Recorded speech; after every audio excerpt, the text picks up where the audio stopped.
are other trigger points that are very common when they're having neck pain.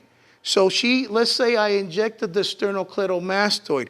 If I go posterior to that muscle, to the sternocleidomastoid, to the posterior border, upper third, I'm doing the splenius capitis. And this is very common also when they're having neck pain. So that would be on the posterior aspect of the sternocleidomastoid, the upper third.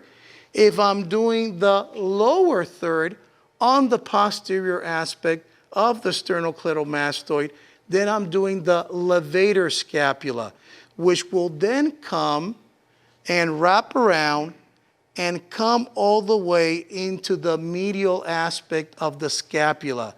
And that's called levator scapula.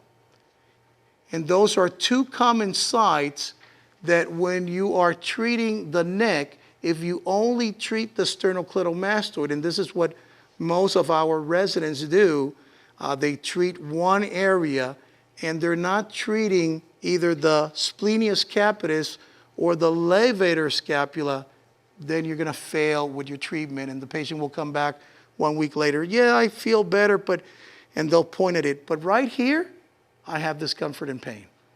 Thank you, Rebecca. You use a half-inch needle? And for that, I normally use a 27 gauge 5/8 of an inch because it's very superficial. So 5/8 of an inch. And for those of you that, if you're not doing trigger point injections remember, most of the musculoskeletal disorders are multifactorial. And because they're multifactorial, you need to treat not only one entity, you may need to treat several entities. For example, she has neck pain. I may need to treat the facets, but she may have myofascial pain disorder. So now I need to treat the trigger points. So as you see, it's multifactorial. So don't only treat one area. And if you're treating a trigger point, and if you're not finding trigger points, it's because you're not looking for them. Because there's two types of trigger points, active and latent. Latent causes no discomfort. Active are actually causing discomfort. The Bible says, seek and ye shall find.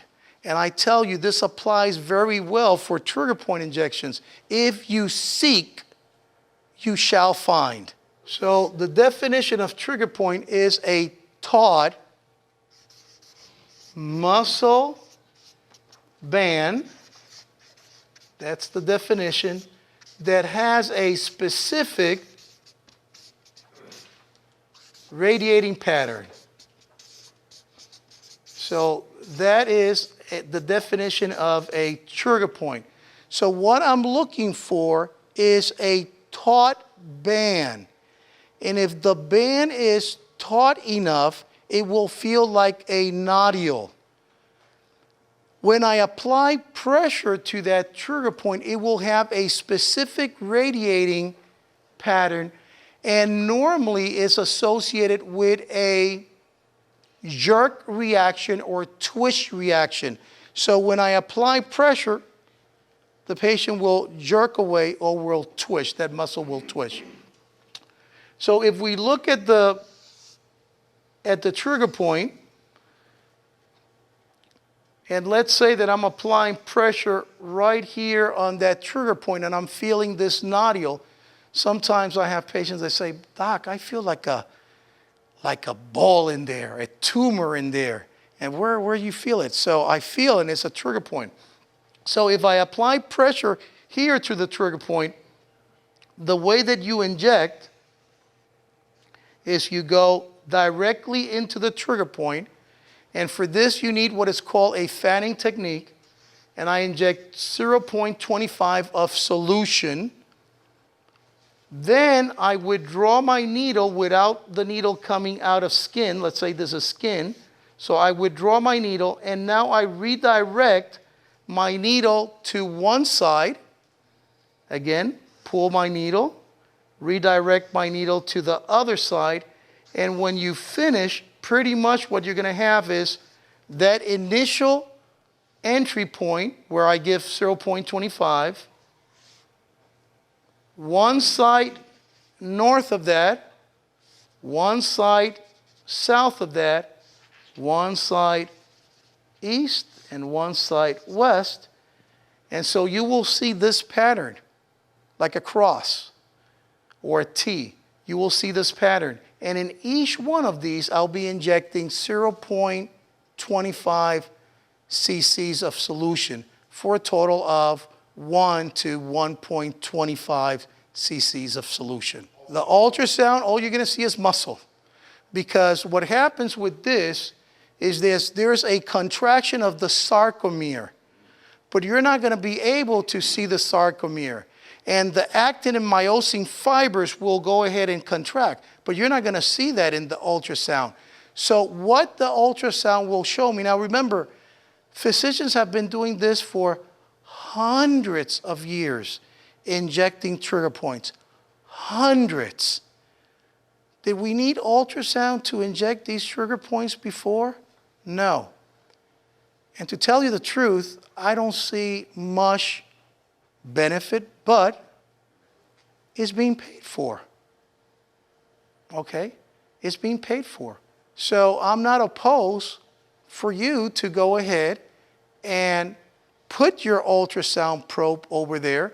And what you want to see is, this is the key here, this is going to be a hypoechoic region because that's going to be fatty tissue. And as you bring your needle, you're going to go into the muscle. That's all you're going to see. Now, how do you know that's the trigger point? Because prior to doing that, you're going to mark your area with either indelible ink, with your fingernail, or with whatever else you want to mark that area. And then you bring your needle down. So what you're going to see is only muscle.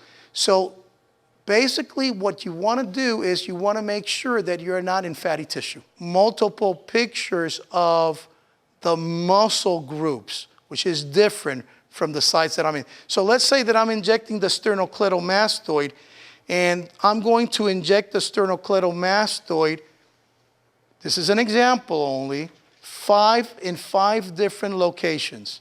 So let's say that I started here, here, here, here, and here. 5 different locations. How does Medicare reimburse me? Is it by the number of shots or by the number of muscles that I perform? The number of muscles that I perform. I could do 20 shots in the sternocleidomastoid, 20 shots, and just do 1 shot in the sternocleidomastoid, 1 shot in the splenius capitis, 1 shot in the levator scapula, total of 3 shots. I did 20 in the sternocleidomastoid, and my reimbursement is going to be much higher because the reimbursement is 1 or 2 muscle groups, or the next level is 3 or more. Okay?